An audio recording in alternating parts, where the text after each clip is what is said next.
സുഖേട്ടാ, ഇവിടേക്ക് എന്ത് വെയിലാ. മഞ്ചേശ്വരത്തൊക്കെ നല്ല മഴ. ഇതെന്താ ഇങ്ങനെ?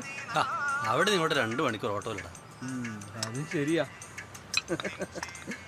അമ്പടക്കള്ള രാമുവേട്ട കുടിക്കാൻ ഒരു കിണ്ണം കാച്ചിയ ചായ. അവന്റെ ഒരു കിണ്ണം. ഇനി നിനക്ക് വേണ്ടി മാത്രമേ ഞാൻ കിണ്ണത്തിൽ ചായ ആച്ചാം. പിന്നെ വേണമെങ്കിൽ ചൂടായിട്ട് തിമിരത്തിന് ഒരു പൊടിച്ചായ എടുക്കാം. എന്തേ രാമുവേട്ടൻ നല്ല ഫോമിലാണല്ലോ. പൊടി എങ്കിൽ പൊടി പോരട്ടെ. അല്ല രാമുവേട്ട, ഇതാരാ? ഇതെന്താ സീൻ? ഒരു ന്യൂ ജനറേഷൻ ബ്രോ. പുതിയ അസിസ്റ്റന്റാ? അസിസ്റ്റന്റ് രാവിലെ വന്ന് കയറിയത് യോലക്കെട്ട്. മൂക്കുമുട്ട തിന്നിട്ട് പൈസ ചോദിച്ചപ്പോ കൈമലർത്തി. പൈസ ഞാൻ പോട്ടെന്ന് വെച്ചേനെ. പക്ഷെ ഇവൻ പറയാ പൈസയ്ക്ക് പകരം എന്റെ പ്രൊഫൈൽ പിക്ചറിൽ ലൈക്കും കമന്റ് കിട്ടോളാം, എന്റെ FB പറഞ്ഞു കൊടുക്കാൻ പോലും. ഒരു ന്യൂ ജനറേഷൻ. എന്റെ രാമുവേട്ട വിശന്നിട്ടല്ലേ? ഒരു കാര്യം ചെയ്യും, മിസ്റ്റർ ഓലക്കെട്ടിന്റെ പൈസ കൂടി ഞാൻ കൊടുത്തോളാം. ആ പാവത്തിനോട് പണി നിർത്താൻ പറ. നീ ഇങ്ങനെ ദാനം കൊടുത്തു നടന്നു. കുടുംബവും ജാതിയും മതവും ഒക്കെ ഉപേക്ഷിച്ച് നിന്നെ മാത്രം വിശ്വസിച്ച് വന്ന ഒരു പെണ്ണ് വീട്ടിലുണ്ടെന്ന കാര്യം മറക്കണ്ട. ആ വിശ്വാസം നഷ്ടപ്പെടാതിരിക്കണ സ്വന്തം അച്ഛനും അമ്മനെ എനിക്ക് നഷ്ടപ്പെടുത്തേണ്ടി വന്നു. രാമേട്ടനറിയോ, 4 വർഷമായി അവരെന്നോട് വേണ്ടിയിട്ട്. ഞാൻ ചെയ്ത തെറ്റെന്താ? ഞാനില്ലാതെ ജീവിക്കാൻ കഴിയില്ല എന്ന് കരഞ്ഞു പറഞ്ഞു വന്ന പെണ്ണിനെ ജാതിയും മതവും പാർട്ടിയും ഒന്നും നോക്കാതെ കെട്ടിക്കൂടെ പാർപ്പിച്ചത്. പോട്ടടാ, അവര് കുറച്ച് പ്രായമായ ആൾക്കാരല്ലേ. ഇതൊക്കെ അംഗീകരിക്കാൻ കുറച്ച് സമയമെടുക്കും. എല്ലാം ശരിയാവും എന്ന് എനിക്കും അങ്ങനെ തോന്നി. 4 വർഷത്തിന് ശേഷം ഇന്ന് ആദ്യമായിട്ടാണ് അവരെന്റെ കയ്യിൽ നിന്ന് എന്തെങ്കിലും ഒന്ന് വാങ്ങുന്നത്, എന്റെ നേരെ നോക്കുന്നത്. 2 പേരും കൂടി മഴ നനഞ്ഞു പോകുന്ന സീൻ കണ്ടപ്പോ എന്റെ കണ്ണ് നിറഞ്ഞുപോയി.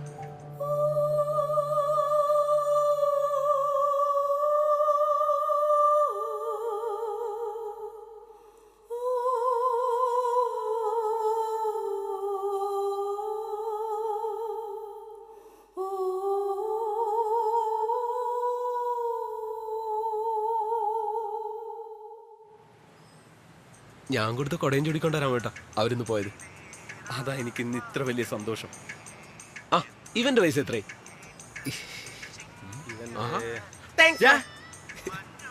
രാമേട്ടാ, വിശപ്പിന് മുന്നിൽ ദൈവത്തിന് ഭക്ഷണത്തിന്റെ രൂപത്തിൽ മാത്രമേ പ്രത്യക്ഷപ്പെടാനാവുന്നല്ലേ ഗാന്ധി പറഞ്ഞിരിക്കുന്നത്. ഒരു കാര്യം ചെയ്യാം, ഒരല്പസമയം ഞാനൊന്ന് ഗാന്ധിയാവട്ടെ. എന്തേ?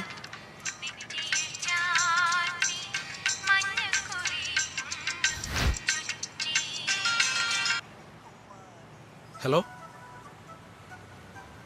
ഞാൻ രാമേട്ടന്റെ കൂടാരത്തിൽ. എന്താ ഭാസ്കരേട്ട സീൻ?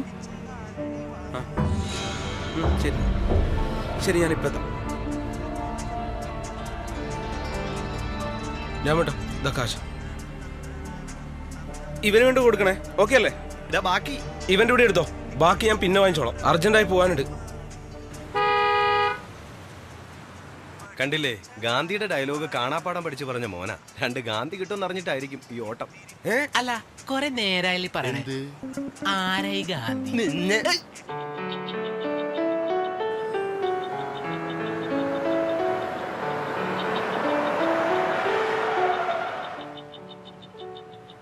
എന്താ ഭാസ്കരേട്ടാ, ആരെങ്കിലും തേച്ചോ? നീങ്ങിറങ്ങി വാ, പറയാം.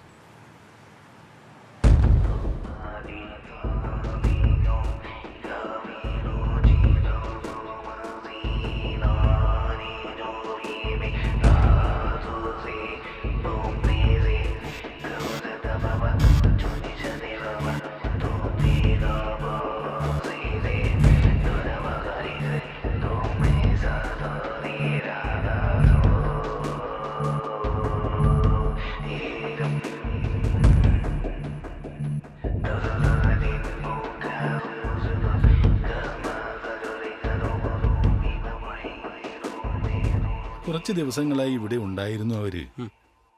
എന്താന്നറിയില്ല, കൂടെ വേറെ ആരുമില്ല. ഇന്നലെ രാത്രി അവളെയും തനിച്ചാക്കി അവൻ അങ്ങ് പോയി.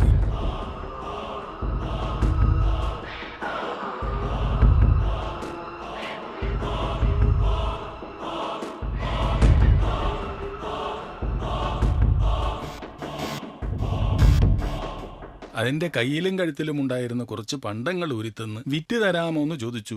വിറ്റ് കാശ് ഞാൻ കൊണ്ടുകൊടുത്തു. അതുകൊണ്ട് ഹോസ്പിറ്റൽ ബില്ലടച്ചു. ബോഡി നാട്ടിലേക്ക് എത്തിക്കാൻ അതിന്റെ കയ്യിലൊന്നുമില്ലടാ. നീ ഒന്ന്. ഭാസ്കരേട്ടാ, നമ്മളൊക്കെ മനുഷ്യരല്ലേ, ഞാൻ പോരെ? കുറച്ച് ദൂരമുണ്ട്. ഇതാണ് അവരുടെ വിലാസം.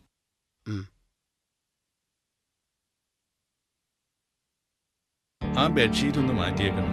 ശരീരമൊക്കെ പൊട്ടി ഒലിക്കുക. കാഴ്ച മരുന്നിന്റെ. ഇവൻ നിങ്ങളെ നാട്ടിലേക്ക് എത്തിക്കും. കാശിന്റെ കാര്യമൊന്നും ആലോചിക്കണ്ട. രമേശ, നീ ഇവിടെ പിടിച്ചോ.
മനസ്സിലായല്ലോ.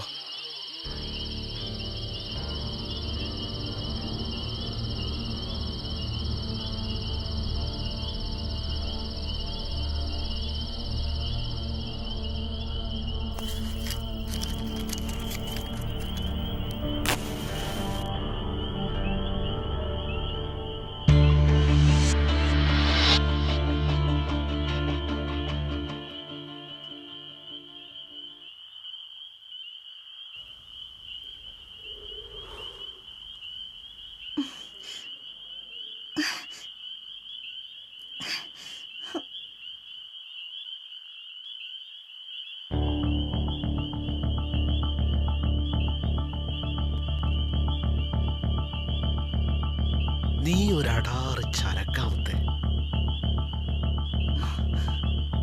അതുകൊണ്ട് തന്നെയാ ഇത്രയും ദൂരമുണ്ടെന്നറിഞ്ഞിട്ടും നിന്റെ കയ്യിൽ 5 പൈസ ഇല്ലെന്നറിഞ്ഞിട്ടും ഞാൻ ഈ ഓട്ടത്തിന് ഇറങ്ങി പുറപ്പെട്ടത്. അല്ലാതെ ആ കിളവന്റെ വാക്കും കേട്ടിട്ടൊന്നുമല്ല.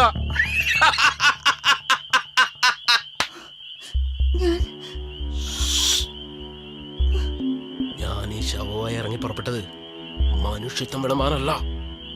പുരുഷന്റെ സിരകളെ മത്തുപിടിപ്പിക്കുന്ന നെഞ്ചി നിറവും ഈ മണവും കണ്ടിട്ട് തന്നെയാ. മിണ്ടരുത്.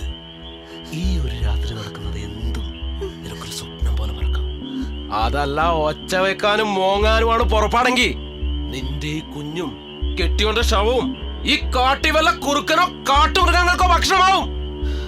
അതിനേക്കാൾ എത്രയോ നല്ലതല്ലേ അല്പനേരത്തേക്കൊരു സഹകരണം.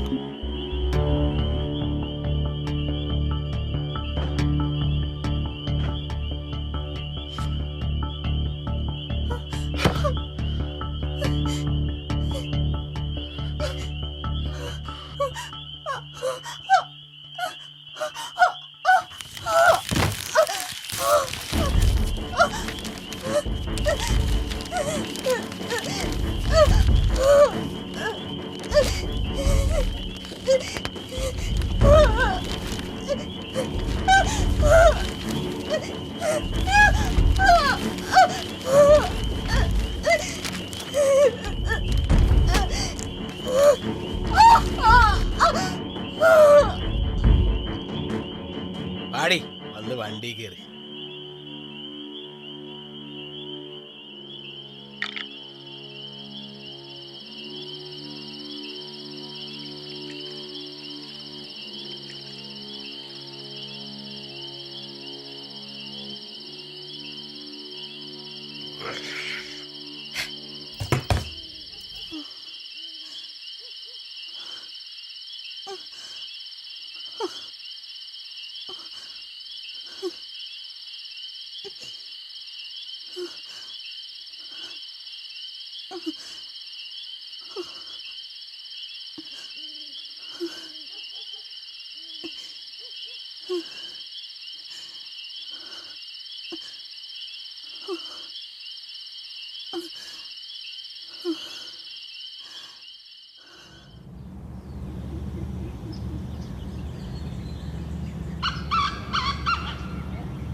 ഒരു മിനിറ്റ്, ഈ ബോഡി സ്ട്രക്ചറിൽ നിന്ന് മാറ്റിയിട്ട് വേണം ഇറക്കാൻ വേണ്ടിയിട്ട്.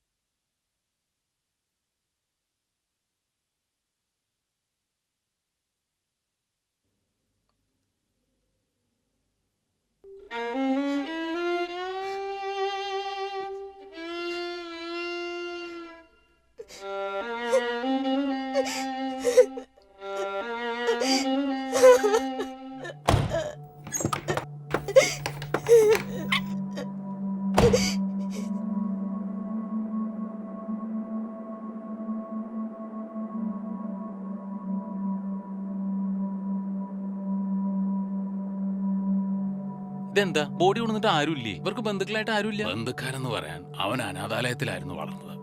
അവൾക്കാണെങ്കിൽ 6 മാസം പ്രായമായപ്പോ അമ്മ മരിച്ചു. അവളുടെ അച്ഛനോ? അപ്പോ അയാൾ ഇവിടുത്തെ കാര്യങ്ങളൊക്കെ മറച്ചു വെച്ച് ദൂരെ എവിടെയോ പോയൊരു വിവാഹം കഴിച്ചു. അതില് കുട്ടികളൊക്കെ ഉണ്ടെന്നാ അറിഞ്ഞത്. ആ കുട്ടികൾ വളർന്നേ പിന്നെ അയാൾ ഇങ്ങോട്ട് വല്ലപ്പോഴൊക്കെ വരാറുള്ളൂ. വിവരം അറിയിച്ചിട്ടുണ്ട്. വരുമോ എന്തോ. വരണമെന്ന് ആഗ്രഹം ഉണ്ടെങ്കിൽ അയാൾ എത്തേണ്ട സമയം കഴിഞ്ഞു.